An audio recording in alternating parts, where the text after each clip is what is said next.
사람들에게 한번 인사할게요. 당신을 보니 행복합니다. 인사하겠습니다.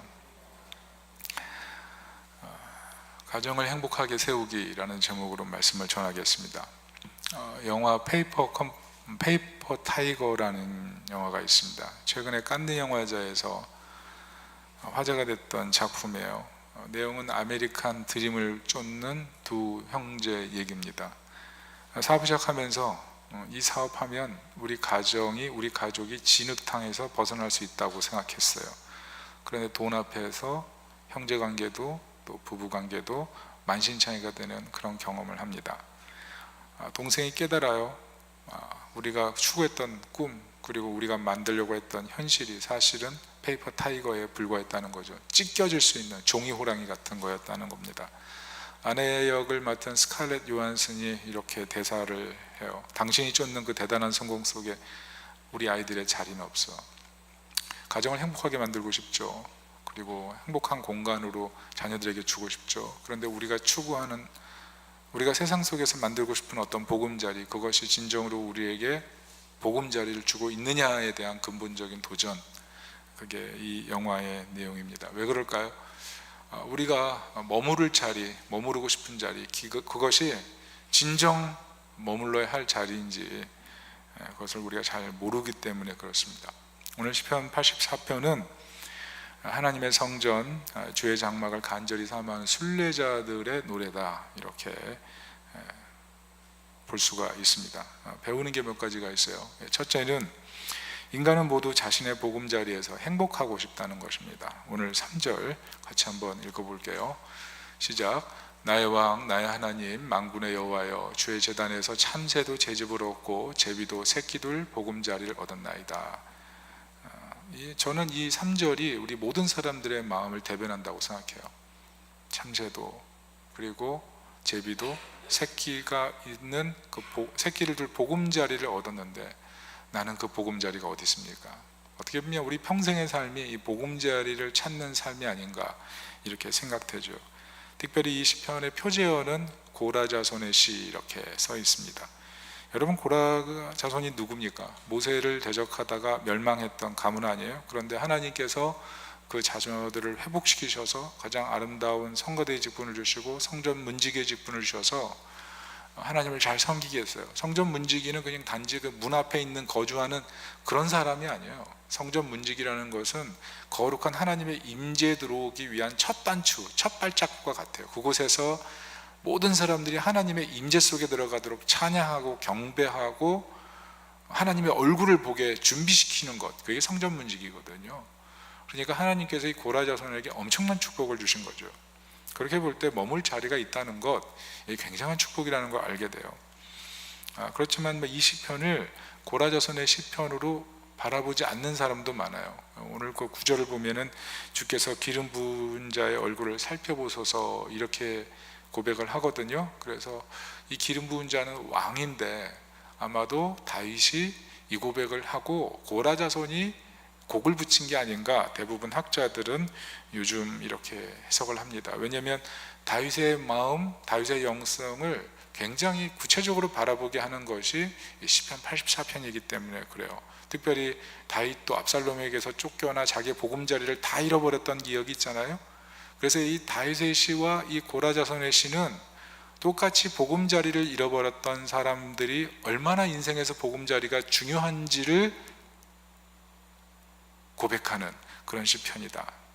둥지가 없다는 것, 이게 얼마나 인생에서 슬픈 일인지를 고백하면서 같이 신금을 울릴 수 있는 그런 시편이다, 이렇게 본다는 겁니다. 문제는 인간은 자기 집이 있어도 마음의 둥지를 찾지 못할 수 있다는 것입니다. 최근에 종영된 드라마가 있어요. 모자 무사, 이거 혹시 보셨습니까? 모두 자신의 무가치함과 싸우고 있다. 작가가 왜 이렇게 말했을까요? 이 작가가 이 동네 분이에요. 이 동네 분. 이런 얘기죠. 세상 모두 행복을 추구하고 있다는 것 아니겠어요? 세상의 논리는 단순해요. 역시 열심히 행복을 추구하면 행복이 다가온다고 얘기하는 거죠. 그런데 현대인들의 문제는 행복을 추구하면 추구할수록 더 불안하고 더 외롭고, 그리고 가족이라는 단어 자체, 가족이라는 어떤 그런 어떤 개념 자체가 파괴되는 그런 고통을 현대인들이 다 맛보고 있다는 거죠. 결국 우리는 어디에 머물러야 진정한 보금자리인가, 이것을 알지 못한다는 겁니다. 그래서 이 시편 84편은 우리에게 지금 당신이 머물고 있는 곳이 절망과 목마름을 고백하는 거예요. 나의 왕, 나의 하나님, 만군의 여호와 하나님, 주의 제단에서 참새도 제 집을 얻고 제비도 새끼들 보금자리를 얻었습니다. 그런데 나는 목마릅니다. 지금 이 사람들이 보금자리를 찾았어요, 안 찾았어요? 고라도 찾았고 그리고 다윗도 찾았어요. 그런데 목마름이 있어요. 무슨 말이에요? 궁극적 보금자리가 있어야 된다는 겁니다. 건물이 있어야 돼, 뭐 좋은 관계가 있어야 돼, 지금보다 나은 형편이 있어야 돼, 그렇게 다들 얘기하는데 정작 좋은 형편, 뭐 건물도 생기고 뭐도 생기고 그렇지만 실제로 외로움이나 불안이 사라지지 않는 것, 그게 인간의 모순 아니겠어요? 사람은 집이 있어도 이 궁극적인 보금자리가 없는 한 결코 행복할 수 없다. 이것이 오늘 시편에서 얘기해 주고 있는 내용입니다. 그래서 오늘 두 번째로 이 시편 저자가 답을 제시하는 게 무엇이냐면 주의 집에 사는 것, 이것이 복이라는 것입니다. 이것을 반복적으로 선언해요. 4절, 5절, 12절 보면 주의 집에 사는 자들이 복이 있고 주께 힘을 얻는 자가 복이 있고 주를 신뢰하는 자가 복이 있고. 여러분, 우리는 어떻게 생각해요? 다윗이라고 하면 왕궁에 있으니까 복이 있는 거잖아요. 그리고 지위가 있으니까 복이 있는 거죠. 그리고 성취가 있으니까 복이 있는 거죠. 풍찬노숙하면서 사울에게 쫓겨서 10년 이상의 삶을 목숨이 경각지급에 달려가지고 살았잖아요. 그러면 지금 이 다윗성에 들어오고 예루살렘 성에 들어왔다면 이게 얼마나 성공한 사람이에요. 그렇지만 다윗이 고백하고 이 고라 자손이 고백하는 게 무엇이냐면 진짜 복은 그게 아니다, 그 얘기를 하고 있는 거예요. 삶의 중심을 하나님께 두고 있는 상태, 마음을 하나님께 두고 있는 상태, 그게 진짜 복이다, 이 얘기를 하는 겁니다. 그것이 10절인데요 같이 한번 읽어볼게요. 10절 시작. 주의 궁정에서의 한날이 다른 곳에서의 첫날보다 나은즉 악인의 장막에 사는 것보다 내 하나님의 성전 문지기로 있는 것이 좋사오니. 다윗이나 이 고라가 추구한 것, 하나님만의 보금자리를 펴는 것, 하나님만에서 보금자리를 발견하는 것, 이게 인생의 최고의 행복이다, 그 얘기를 하는 겁니다. 특별히 다윗 왕 같은 경우에 왕이 돼서 추구한 세 가지를 보면 이 사람의 행복관이 어디 있는지 알 수 있어요. 첫 번째, 다윗이 했던 게 뭡니까? 24시간 365일 예배를 추구했어요. 모세 시대에 이미 상번제가 있었습니다. 성전 안에 촛불이 꺼지지 않도록 지켰어요. 하나님의 영광이 늘 함께하는 것을 성막을 통해서 보여줬죠. 그런데 다윗은 이걸 좀 더 확장시켜 가지고 성가대를 엄청나게 고용하고 그리고 24시간 365일 하나님 앞에 예배하는 삶을 살았어요. 이것이 다윗의 특징이에요. 전에 왕 사울은 어떻습니까? 여러분 아시다시피 엘리 시대 제사장들이 전쟁에 언약궤 메고 나갔다가 전쟁에서 지면서 언약궤를 뺏겨가지고 굉장히 고달픈 삶을 살았잖아요. 그리고 이 언약궤가 누구 집으로 가냐 하면 기럇여아림에 있는 아비나답의 집에 갔단 말이죠. 이게 역사적으로 보면 한 100년 정도 법궤가 이스라엘 사회에서 민간인 제사장으로 이제 보는데 이 사람 집에 머물러 있었다는 거죠. 그러나 그럼에도 불구하고 사울은 언약궤를 찾지도 않고 언약궤 앞에서 묻지도 않고 언약궤를 모셔다 놓고 예배도 드리지 않았다는 거죠. 그렇지만 다윗은 그렇게 하지 않았어요. 왕이 되자마자 언약궤를 모셔오고 거기서 예배하고 그리고 찬양대를 조직해서 24시간 365일 하나님을 향하여 늘 찬양을 드리는 그 삶을 다윗이 추구했다는 겁니다. 왜요? 그 안에 행복이 있다는 거예요. 하나님을 찬양하고 하나님을 예배하고 하나님의 임재 속에 들어가고 그 안에 행복이 있다는 그 얘기를 하는 겁니다. 그리고 다윗이 한 발 더 나가서 했던 일이 뭐냐면 하나님을 향한 친밀함, 그게 다윗 안에 있던 마음이에요. 역대상 16장 4절 같이 한번 읽어보겠습니다. 시작. 또 레위 사람을 세워 여호와의 궤 앞에서 섬기며 이스라엘 하나님 여호와를 칭송하고 감사하며 찬양하게 하였으니. 무슨 말이에요? 역대상 16장에서 레위인들이 지금 어디서 예배하고 있죠? 어디서 찬양하죠? 여호와의 궤 앞에서 하고 있어요. 그리고 다윗도 이 궤가 다윗성으로 들어올 때 다윗이 어떻게 했어요? 베옷을 입고 그냥 하나님 앞에서 춤추며 뛰는 그런 예배를 드리지 않습니까? 보통 성막은요, 성소와 지성소가 휘장으로 분리됩니다. 대제사장이 1년에 한 번 그 휘장을 열고 들어가서 목숨을 걸고 하나님 앞에 이스라엘 민족 전체의 죄를 속죄하는 곳이 이 성막 가운데 있어요. 그러니까 이 언약궤가 있는 자리는 굉장히 위험의 자리, 두려움의 자리라는 거죠. 그래서 언약궤를 볼 때 사람들은 친밀감을 느끼는 것이 아니라 공포와 두려움 속에 나가요. 왜? 죄가 있는 죄인이 어떻게 하나님의 임재 앞에 쉽게 나갈 수 있겠습니까? 그만큼 하나님을 경외하는 마음, 그것을 하나님께서 이스라엘 백성들에게 심으셨어요. 왜냐하면 애굽 문화권 안에서 신이라는 존재가 너무 많기 때문에 하나님의 그 특별함에 대해서 인식시키고 깨닫게 하기 위해서 이 성막을 통해서 성소와 지성소를 분리시킨 거죠. 휘장을 두셨던 거죠. 그런데 다윗은 오늘 보면 이 언약궤 앞에서 언약궤가 들어올 때, 그리고 언약궤가 들어올 그 장면에서 언약궤 베일이 하나도 없는 상태에서 모든 레위들이 하나님을 향하여 경배하고 찬양하는 이 모습은 굉장히 구약신학적으로 보면 굉장히 독특한 예배라는 거죠. 그러니까 하나님의 얼굴을 대면하면서 예배드렸던 아주 특별한 예배, 그 예배를 드렸다는 것입니다. 그리고 하나님께서 이 예배를 굉장히 기뻐하셨어요. 이것이 아모스 9장 11절에 나오는데요, 같이 한번 읽어보겠습니다. 아모스 9장 11절입니다. 시작. 그날에 내가 다윗의 무너진 장막을 일으키고 그것들의 틈을 막으며 그 허물어진 것을 일으켜서 옛적과 같이 세우고. 여러분, 이스라엘 사회가 다 무너졌어요. 예배가 무너졌어요. 제사장들이 무너졌어요. 정치 지도자들이 토라를 잃어버렸어요. 궁전 안에 하나님의 법이 사라졌어요. 그러면 사람들이 생각하기는 뭐예요? 모세의 장막이 세워졌으면, 솔로몬의 예배처가 다시 회복되기를 바랐으면, 다 이런 마음이었잖아요. 그런데 하나님이 바라는 건 다윗의 장막이었어요. 다윗의 장막. 하나님을 친밀하게 생각하고 하나님을 사랑했던 그 다윗의 마음을 가진 예배자들이 일어나는 시간, 그것을 하나님께서 정말 원하셨다는 거죠. 여러분 아시다시피 결정적으로 예수님께서 나중에 십자가에서 죽으셨을 때 휘장이 쫙 찢어지고 누구든지 예수의 피를 입어서 하나님 앞에 나아갈 수 있게 하셨잖아요. 그 친밀함, 그게 정말 하나님 원하셨던 거거든요.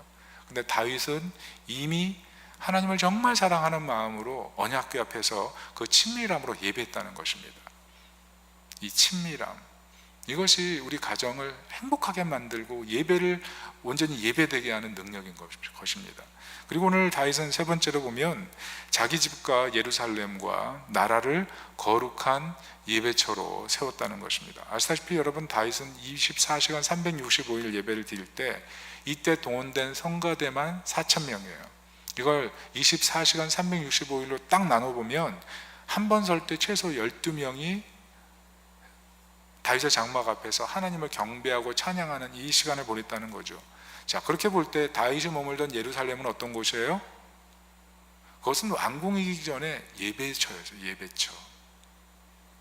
항상 이 성막을 중심으로 해서 하나님을 향한 영광의 찬양이 올려지고, 이것이 다윗성 안에서 24시간 퍼져 올렸어요.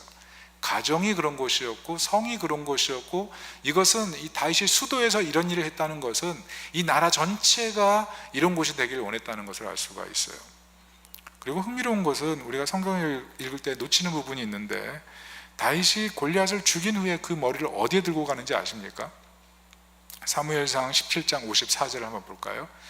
읽어볼게요. 시작. 다윗은 그 블레셋 사람의 머리를 예루살렘으로 가져가고 갑주는 자기 장막에 두니라. 이게 굉장히 흥미로운 말이에요. 특이한 말이에요.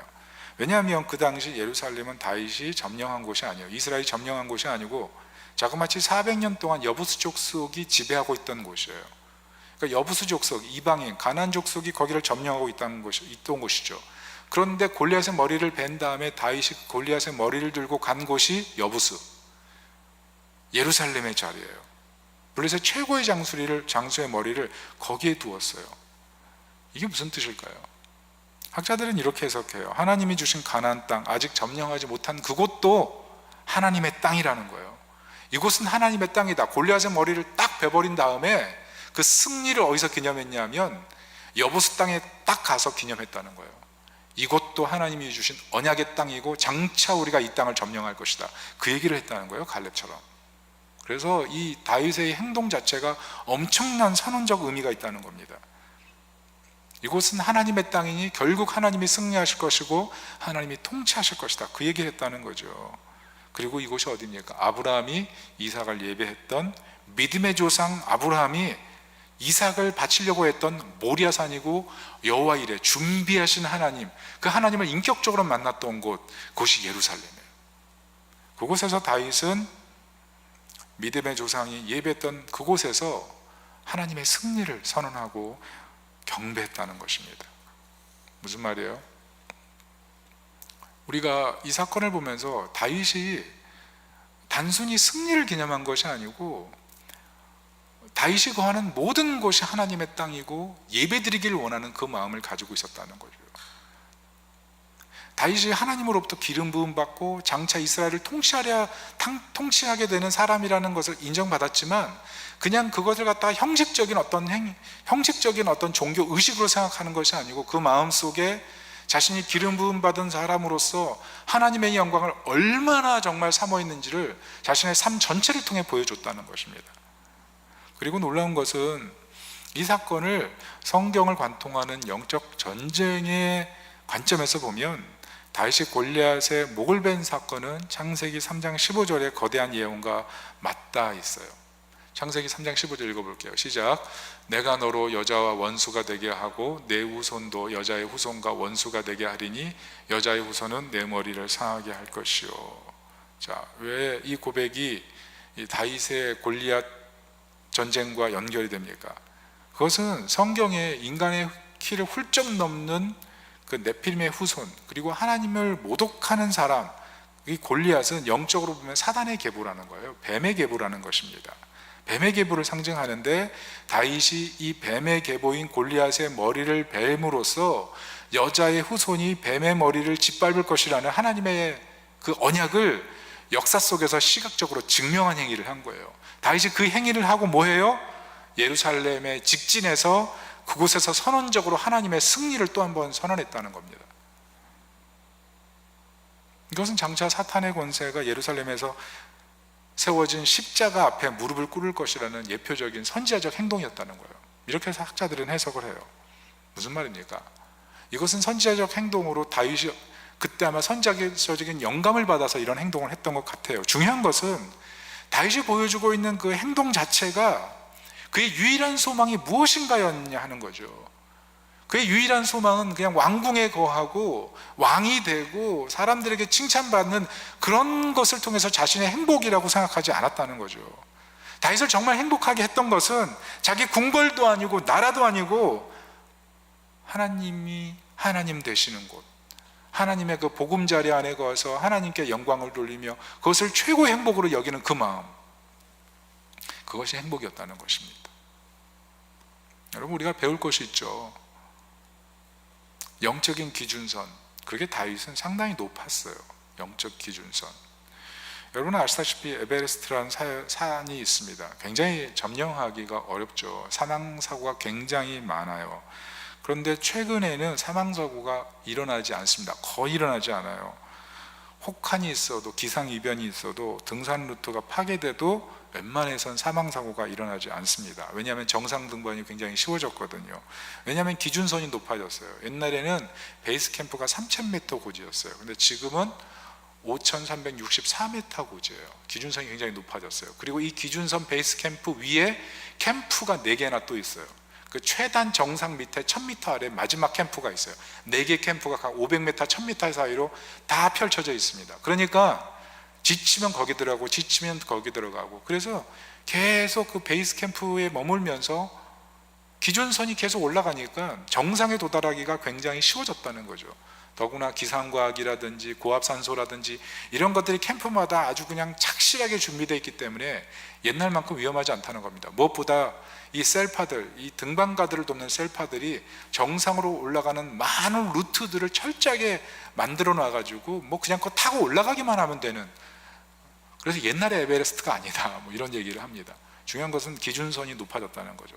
기준선이 높아지니까 정상을 정복하는 것이 훨씬 쉬워졌다는 거예요. 다윗의 행복의 비밀이 그거예요. 영적 기준선이 높았던 거예요. 여러분, 우리의 영적 기준선이 어디인지 한번 생각해 보세요.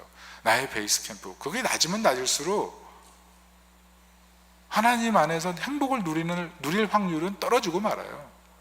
그러나 캠프가 높아지면 높아질수록, 영적 기준선이 높아지면 높아질수록 우리는 하나님과 동행하고 하나님의 은혜 속에 살 가능성이 훨씬 높아지는 거죠. 다윗은 그 영적 기준선이 높았다는 거죠. 행복의 비밀, 우리는 무엇일까 생각하지만 이 다윗의 행복 기준선을 바라볼 때 우리 행복 기준선이 어디 있는지를 살펴봐야 돼요.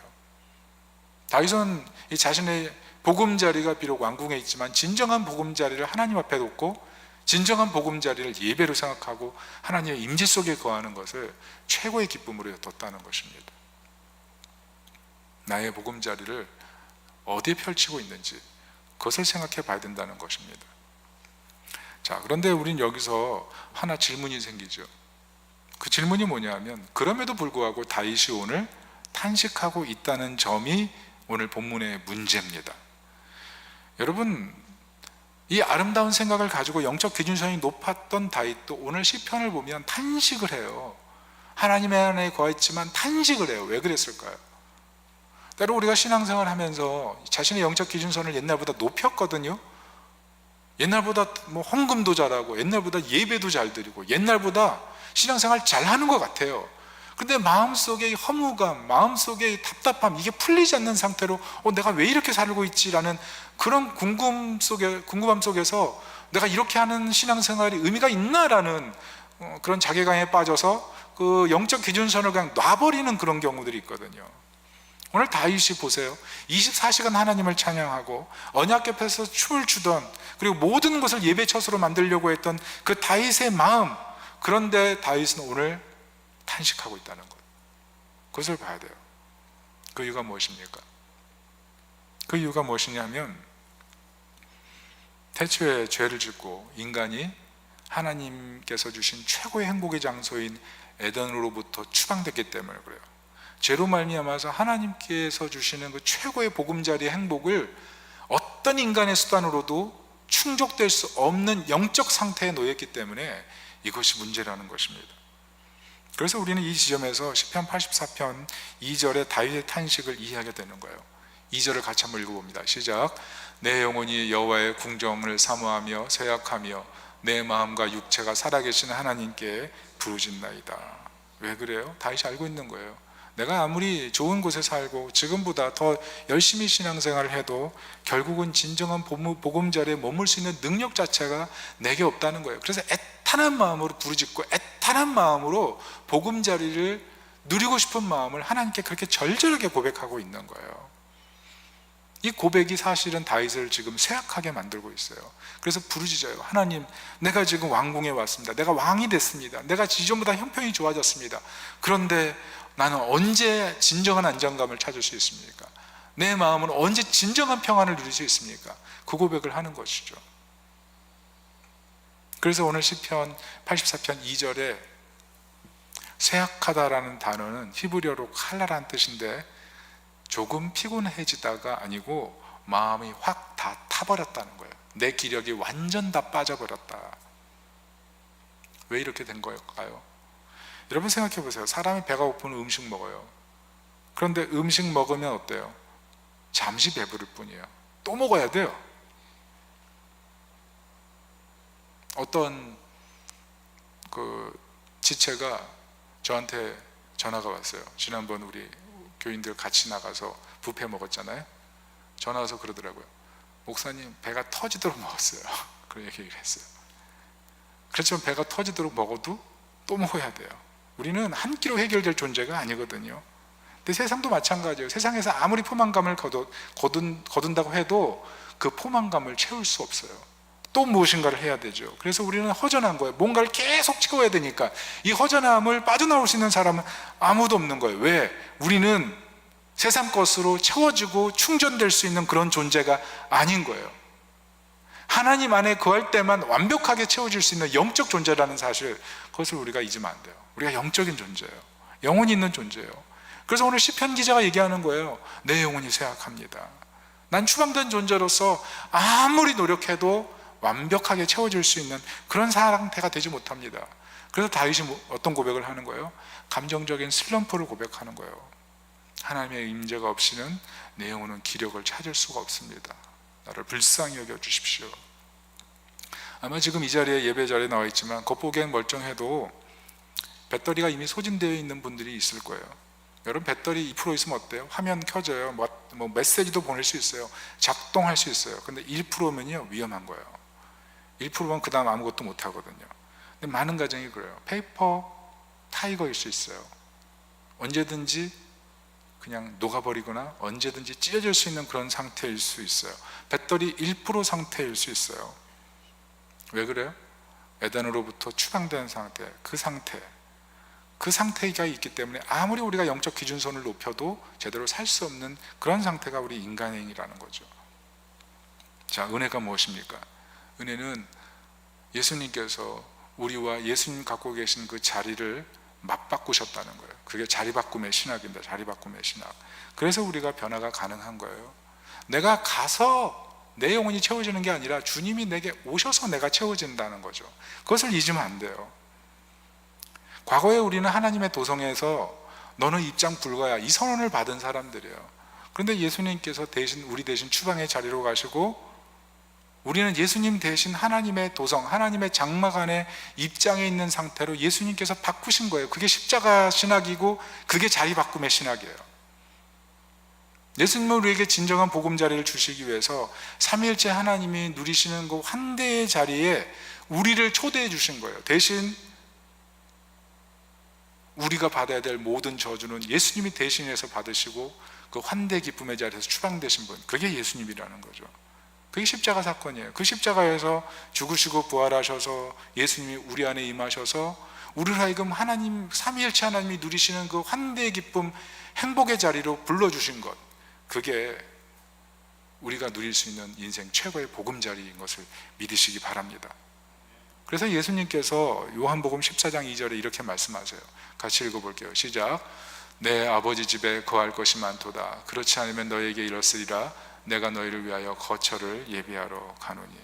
우리가 평생 찾던 그 보금자리, 그 보금자리를 만들기 위해서 내가 십자가로 간다, 그 얘기를 하시는 거예요. 그리고 십자가에서 우리 보금자리를 완성시키셨고, 우리는 완성시키신 그 예수 그리스도를 믿을 때 그 예수님이 우리 안에 임하셔서 우리 안에 장막을 펼치시고 영원토록 거주하시고, 우리는 끊임없이 샘솟는 생수의 근원 되신 예수님으로 인해서 어떤 곳에 있을지라도 그곳을 영원한 보금자리처럼 누리며 살 수 있는 특권을 얻은 존재가 되었다는 것입니다. 여러분, 비 내리는 밤이 있다고 합시다. 하나님이 문을 막 두드려요. 열어주세요, 열어주세요, 열어주세요. 아내는 파티가 열렸어요. 가족들이 모여서 행복하게 식사를 해요. 근데 문을 열어주지 않아요. 문을 열어주지 않아요. 느끼는 게 뭐예요? 나는 버려졌구나. 여러분, 이것이 성경이 말하는 죄의 상태예요. 우리 영혼의 상태. 그런데 복음이 말하는 건 뭐냐면, 이 문 밖에 있어야 될 우리를 예수님께서 문 밖에 나가시고 우리는 들어올 수 없다고 선언하셨던 그 선언을 깨트리고 안에 입장시키는 사건, 이게 복음이에요. 여러분, 죄가 무엇이냐면 집이 없는 상태가 아니에요. 집이 있는데 들어갈 수 없는 상태, 이게 죄예요. 그리고 주님을 문 밖에 세워두고 있는 상태, 그게 죄예요. 그런데 복음이 무엇이냐면, 닫힌 문 앞에서 주님이 우리를 위해 거절당하셨지만 우리를 안에 넣으실 뿐만 아니라 이제는 잠잠히 문 밖에서 기다리시면서 자신을 초대해 주기를 위해 기다리시는 상태, 이게 복음의 상태예요. 우리가 마음을 열고 그리스도를 마음으로 온전히 받아들이고 그분을 주인으로 삼고 그분을 보금자리로 의지하고 살아갈 때 우리가 진정한 행복 속에 진정한 보금자리를 누리게 되는 것, 이게 복음의 약속이라는 것입니다. 이 약속이 계시록 3장 20절 써 있습니다. 같이 읽어볼게요. 시작.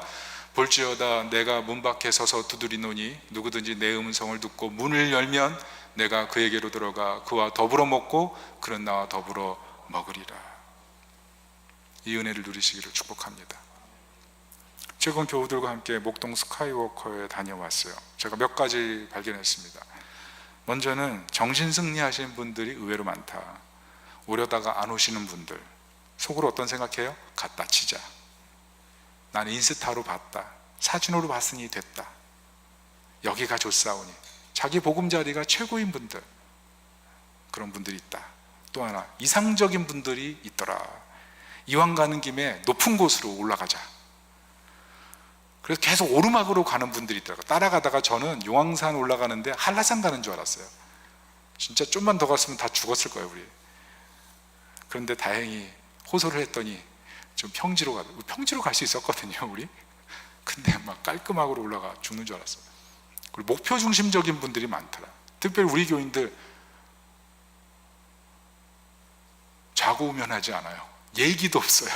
그냥 끝까지 그냥 스카이워커 쪽으로만 달려가더라고요. 아마 그분들 용왕산에 뭐가 있는지 아무도 모를 거예요. 트랙이 있고 운동기구 있는 것도 모를걸요. 도착지만 바라보는 거예요. 도착지만. 심지어 어떤 분은 그 도착지에 미리 와서 기다리고 있더라고요. 그리고 어떤 분은 심지어 도착하자마자 저한테 그러더라고요. 목사님 언제 갑니까? 그래서 그랬어요. 숨 좀 쉽시다, 숨 좀. 그리고 의심하는 분들도 있었어요. 올 때 갈 때 우리가 길을 모르고 그냥 출발했습니다. 완만한 길로 갈 수 있는데 이렇게 막 숲속으로 가니까 꾸불꾸불했거든요. 그런데 마침 같이 오신 선교사님 길을 잘 알아요. 돌아가는데 선한 목자처럼 길을 인도해 주시는데 몇몇 분들은 그분 앞에서 막 걸어가더라고요. 걸어가면서 이 길 맞냐고, 저 길 맞냐고. 아니, 선교사님 뒤에 서서 딱 따라가면 되는데 막 앞서가면서 얼마나 마음이 급한지, 우리 교인들 참 마음이 급하구나, 뭐 이런 것들을 봤어요. 자, 느낀 점이 뭡니까? 우린 서로 달라요. 다르니까 하나 되기가 쉽지 않은 거죠. 그런데 가정이 그런 곳이에요. 서로 다른 사람이 모였어요. 행복을 만들어가는 거 쉽지 않아요. 보금자리, 집이 있다고 그것이 진짜 보금자리가 돼요? 서로 다른 사람 모였는데 성향도 다르고 생각도 다르고 속도도 다른데? 근데 언제 행복한 공동체가 됩니까? 마음속에 스카이워커, 마음속에 하늘길이 있을 때, 마음속에 복음을 나의 온전한 보금자리로 품고 영원히 주님 안에서 안식하려고 하는 그 마음과 믿음으로 살아갈 때, 그때 진정한 보금자리가 펼쳐지고 행복이 싹 트는 거예요. 이 은혜를 맛보시기를 축복합니다. 말씀의 결론을 맺습니다. 가정이 언제 행복한 곳이 될 수 있을까요? 페이퍼 타이거를 너무 바라보지 마십시오. 영적 기준선 좀 높이세요. 영적 기준선을. 어떤 베이스 캠프도 그리고 집은 될 수 없어요. 내가 아무리 영적 기준선을 높여도 그것이 집이라고 생각하는 순간 우리는 그것을 종교화하게 되어 있어요. 나 다 했는데 아무것도 안 일어나네? 그리고 나서 다 한 것처럼 생각하고 더 이상 아무것도 안 하려고 해요. 우리가 정말 머물러야 될 것은 영적 기준선을 높인 다음에 주님 안에 머무는 것, 그 삶을 살기 시작해야 돼요. 왜냐하면 세상에 중력이 강하거든요. 우리가 만들어가고자 하는 페이퍼 타이거들이 세상에서 기쁨과 즐거움을 주지 못하는 이유는 중력이 작용하거든요. 계속 누르거든요. 계속 압박하거든요. 계속 피곤하게 만들거든요. 그런데 그 속에서 솟아오르려고 하니까 이게 쉽나요? 쉽지가 않죠. 그런데 여러분 발견하는 게 뭐예요? 이 땅의 그 모든 언 땅을 새싹들이 뚫고 하늘로 올라가요. 그게 뭐예요? 양력이에요. 양력. 중력을 거스르는 힘, 그게 양력이에요. 근데 복음이 그래요.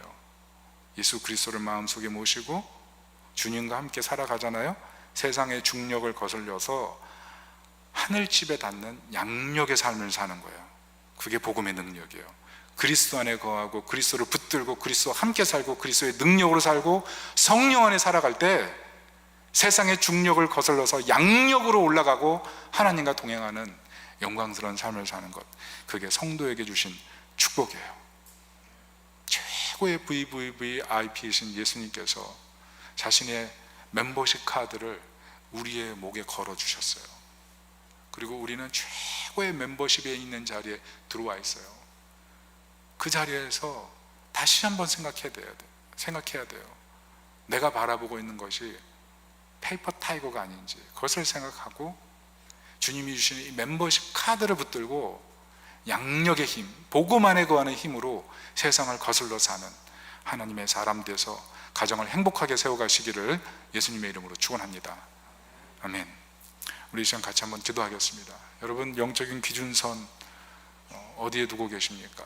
기준선이 너무 낮아서, 정상과는 너무 거리가 멀어서 내가 만들고 있는 보금자리가 페이퍼 타이거처럼, 종이 호랑이처럼 무기력한 상태에 있지는 않습니까? 영적인 기준선을 다시 높이기 위해서 무엇을 해야 될지 생각해 보세요. 다윗이 했던 그 모습들을 생각해 보십시오. 그리고 복음을 붙들고 정상에 거야 돼요. 복음을 붙들고. 우리 삶에 불안한 자리가 얼마나요? 중력이 작용해요. 계속 중력이 작용해요.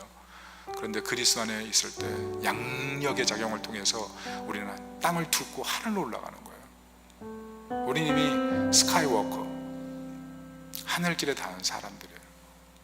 우린 페이퍼 타이거가 아니에요. 최고의 멤버십 카드를 소유한 사람들이에요. 그 안에서 세상을 다시 내려다보고 그 속에서 어떻게 예수님과 함께 살아갈지를 생각하고 나아갈 때 우리는 세상 어떤 곳에 살아도 흔들리지 않는 보금자리의 능력으로 살아가는 것입니다. 하나님, 제가 이 능력으로 살아가게 하시고 특별히 우리 가정이 그렇게 세워지게 도와주옵소서. 다 같이 기도하겠습니다.